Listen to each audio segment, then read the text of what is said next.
بسم اللہ الرحمن الرحیم۔ السلام علیکم، میں عمران اصغر اور آپ میرا یوٹیوب چینل دیکھ رہے ہو۔ ناظرین، ایک لڑکی نے میٹرک سے 92% نمبر لیے اور اس کو ڈاکٹر بننے کا شوق تھا۔ صرف شوق ہی نہیں تھا، عشق تھا کہ میں ڈاکٹر ہی بنوں گی۔ اب اس کو یہ نہیں پتہ تھا کہ ڈاکٹر بننے کے لیے محنت کے ساتھ ساتھ پیسہ ہونا بھی ضروری ہے، وسائل ہونے بھی ضروری ہیں۔ وہ ایک سبزی فروش کی بیٹی تھی، لیکن اس کا جذبہ، اس کی ہمت، اس کی لگن اور اس کا عشق اپنی پڑھائی سے، اپنی ایجوکیشن سے بہت زیادہ تھا۔ بھلا کون روک سکتا ہے اس جذبے کو، اس شوق کو، جب اتنا زیادہ ہو؟ اب اس کو یہ نہیں پتہ تھا کہ آگے میرے ساتھ کیا مشکلات آنے والی ہیں۔ اس نے اپنے چھوٹے شہر سے بڑے شہر جانے کا فیصلہ کیا، جہاں پہ کالج تھا۔ اب کالج میں ایڈمیشن لینا چاہا، کالج میں ایڈمیشن لے لیا۔ اب کالج تک آنے جانے کے لیے ایک ہی وسیلہ تھا، وہاں پہ ایک ہی لوکل کنوینس تھی، وہ تھی ٹرین۔ اب اس نے اپنی باقاعدہ پڑھائی شروع کی، ٹرین پہ آنا جانا شروع کر دیا۔ ہوتا کچھ یوں ہے کہ اس کے ایگزامز ہو رہے تھے اور ایگزام سے فارغ ہو کر واپس جلدی گھر آ رہی تھی، تو ٹرین میں بہت زیادہ رش تھا۔ ٹرین میں سوار ہوئی ہے، اور جب عام پیسنجر ہی ایسا کرتے ہیں کہ جب اترنے کے لیے ان کا ٹرین آنے لگے، اسٹیشن آنے لگے، تو کچھ ٹائم پہلے ہی وہ ریڈی ہو جاتے ہیں اترنے کے لیے۔ اس لڑکی نے بھی ایسے ہی کیا۔ اس نے دیکھا جی میرا اسٹیشن آنے والا ہے، وہ بھی گیٹ کی طرف ہو گئی، گیٹ کی طرف چلی گئی۔ لیکن اسے یہ نہیں معلوم تھا کہ آج تو اس کی تقدیر ہی بدلنے والی ہے، آج تو اس کو اس کی زندگی کا رخ ہی مڑنے والا ہے، آج تو اس کی زندگی کسی اور رخ جانے والی ہے۔ جب وہ گیٹ کی طرف جاتی ہے تو دوسرے ہی لمحے جب اس کی آنکھ کھلتی ہے، اسے پتہ ہی نہیں ہے کہ وہ ٹرین سے گر چکی ہے، تو اس کے اوپر سے ٹرین گزر رہی ہوتی ہے۔ وہ ان آنکھوں سے اوپر سے ٹرین گزرتی ہوئی دیکھ رہی ہوتی ہے۔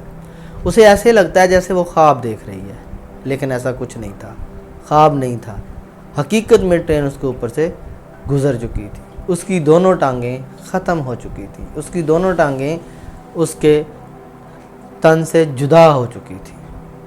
وہ بے بسی میں ٹرین کی پٹریوں کے درمیان میں پڑی تھی۔ لوگوں کا ہجوم لگ جاتا ہے، وہ سب کو کہتی ہے، سب سے بلبلاتی ہے کہ میری ہیلپ کی جائے، لیکن کوئی بھی ہیلپ نہیں کرتا۔ پھر وہ سب کو کہتی ہے کہ مجھے ایک کال کروا دیں اپنے پیرنٹس کو، کوئی کال نہیں وہاں پہ کرواتا۔ اس کے دل میں یہ چل رہا ہوتا ہے کہ اب تو شاید میں زندہ نہیں رہوں گی، اب تو شاید میں اس دنیا میں نہیں رہوں گی۔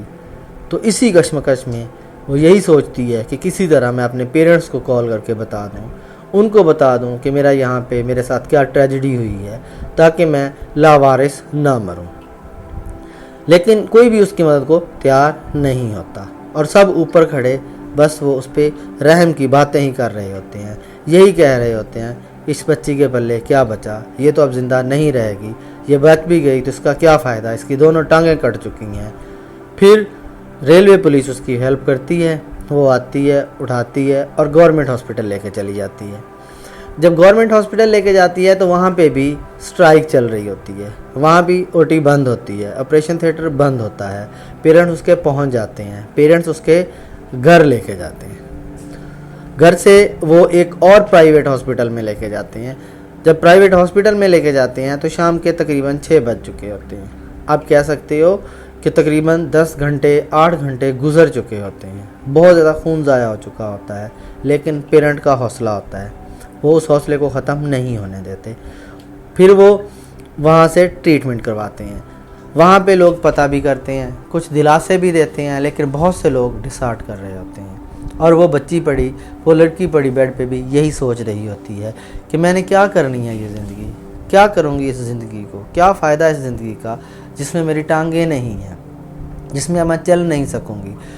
جو میری ایج تھی والدین کے لیے کچھ کرنے کی، اب میں اس والدین پہ بوجھ بن گئی ہوں، اب میں اس والدین کے لیے کچھ نہیں کروں گی۔ جو میری ماں کو اب میرا سہارا ہونا چاہیے تھا، اب میں اس ماں کے کندھوں پہ دوبارہ سوار ہو جاؤں گی، اب وہ میری ماں دوبارہ سنبھالے گی۔ کچھ لوگ بھی ایسا ڈسہارٹ کر رہے تھے، کچھ خود بھی ڈسہارٹ ہو گئی تھی، لیکن اسی دوران اس کو ایک اچھا ڈاکٹر بھی ملتا ہے جو اس کا ٹریٹمنٹ کرتا ہے، وہ ٹھیک ہو جاتی ہے، لیکن ٹانگیں تو اس کے ساتھ نہیں ہوتی، لیکن اس کی ماں جو کہ مسلسل اس کا حوصلہ بڑھاتی ہے۔ اور اس دنیا میں ماں ایک ایسا رشتہ ہوتا ہے جو ہمیشہ اپنے بچوں کا حوصلہ بڑھاتا ہے، اور ماں ہی اس کو ہمیشہ کہتی ہے کہ بیٹا اللہ نے دیکھو آپ کو بچا لیا ہے، آپ ٹرین سے گری ہو، آپ کے سر کے اوپر سے ٹرین گزر سکتی تھی، جسم کے اوپر سے گزر سکتی تھی، آپ کومے میں جا سکتی تھی، آپ کا مائنڈ ختم ہو سکتا تھا، آپ کا سر پھٹ سکتا تھا، لیکن اللہ نے آپ کو بچا لیا۔ اللہ آپ سے کچھ کروانا چاہتا ہے، آپ کچھ کرو گی، آپ کچھ بنو گی، تب جا کے اس بچی کا حوصلہ پھر دوبارہ زندہ ہوتا ہے اور وہ دوبارہ اپنی محنت کو لگ جاتی ہے۔ اب وہ بچی اپنا انٹر کا ایگزام بہت اچھے رینکس میں، بہت اچھے نمبروں میں پاس کرتی ہے، اور وہ ٹاپ کا جو میڈیکل کالج ہوتا ہے اس میں اس کے ایڈمیشن کے ایلیجیبل ہو جاتی ہے۔ لیکن یہاں پہ اس کی مشکلات کم نہیں ہوئیں، یہاں پہ مشکلات اور بڑھی ہیں۔ جب وہ ایڈمیشن کے لیے وہاں کالج میں جاتی ہے تو وہاں پہ بتایا جاتا ہے کہ ایڈمیشن کا جو رول ہے وہاں پہ میکسیمم 70% ڈس ایبل کو ہی ایڈمیشن دیا جاتا ہے، آپ 89% ہو۔ ایک بار پھر جو ہوتا ہے وہ ڈس ہارٹ ہو جاتی ہے، لیکن اس کے ٹیچر، اس کا وہ ڈاکٹر، اس کے پیرنٹس اس کے ساتھ ہوتے ہیں۔ اس کو مشورہ دیا جاتا ہے کہ آپ کورٹ چلی جاؤ، آپ چیف جسٹس کے پاس جاؤ۔ وہ اپنا کیس لے کے وہاں پہنچتی ہے تو اس کا وہ مائنڈ، اس کے نمبر، اس کی مینٹیلٹی، اس کی سوچ، اس کی اپروچ سب کچھ دیکھ کے کورٹ آرڈر کرتی ہے کہ اس کو ایڈمیشن دیا جائے۔ بچی کو ایڈمیشن مل جاتا ہے، وہ MBBS کرتی ہے بہت اچھے مارکس میں، لیکن جب وہ ایڈمیشن لیتی ہے تو وہاں بھی اس کو ڈسہارٹ کرنے والے بہت زیادہ ہوتے ہیں۔ وہاں پہ بھی کہتے ہیں کہ آپ کیسے MBBS کرو گی، آپ کس طرح MBBS کرو گی، آپ سے MBBS نہیں ہوگا، یہاں تو ایک وارڈ سے دوسرے وارڈ میں جانا پڑے گا، آپ تو کیا کہتے ہیں ویل چیئر پہ ہو، ٹھیک ہے، آپ کرنچز پہ ہو، آپ کیسے جاؤ گی، آپ نہیں کر سکو گی۔ لیکن وہ حوصلہ نہیں ہارتی اور اس نے MBBS بھی بہت اچھے مارکس، بہت اچھے نمبروں میں کر کے دکھایا۔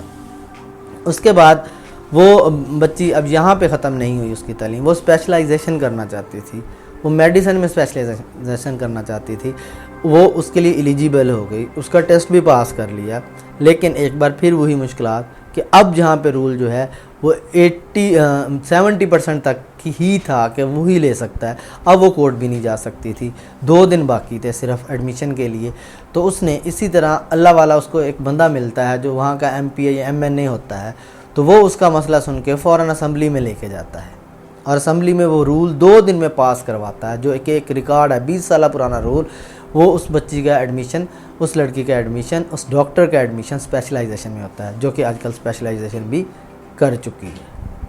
یہ کہانی ہے انڈیا کی ایک ڈاکٹر روشن شیخ کی، آپ دیکھ سکتے ہو، اس کو سرچ کر سکتے ہو، اور وہ ان سب بچوں کے لیے حوصلہ ہے جس میں کوئی کمی ہے، جس میں کوئی ایسی معذوری ہے جو وہ سوچتا ہے کہ اس معذوری کی وجہ سے میں کچھ نہیں کر سکوں گا۔ دنیا میں یاد رکھو، معذوری کبھی آڑے نہیں آتی، سارے فیصلے یہاں سے ہوتے ہیں۔ اگر آپ ذہنی طور پہ مضبوط ہیں، آپ کچھ کرنا چاہتے ہیں، آپ کے ساتھ آپ کے والدین کی سپورٹ ہے، تو یقین مانو آپ سب کچھ کر سکتے ہو، آپ سب کچھ بن سکتے ہو۔ تو یہ ڈاکٹر ہمارے لیے ایک مثال ہے جو 89% معذور ہونے کے باوجود صرف ڈاکٹر ہی نہیں، اسپیشلائز ڈاکٹر بنے۔ میں امید کرتا ہوں کہ آپ میں سے اگر کوئی ایسا ہے جو سوچ بیٹھا ہے کہ مجھ سے نہیں ہوتا کسی معذوری کے باعث یا کسی اور وجہ سے، تو وہ اب حوصلہ باندھے گا اور دوبارہ اٹھے گا اور کوشش کرے گا وہ بھی کرنے کی۔ اللہ تعالیٰ آپ کا حامی و ناصر ہو۔ آپ اپنا اور اپنوں کا بہت سا خیال رکھیے گا۔ اللہ حافظ۔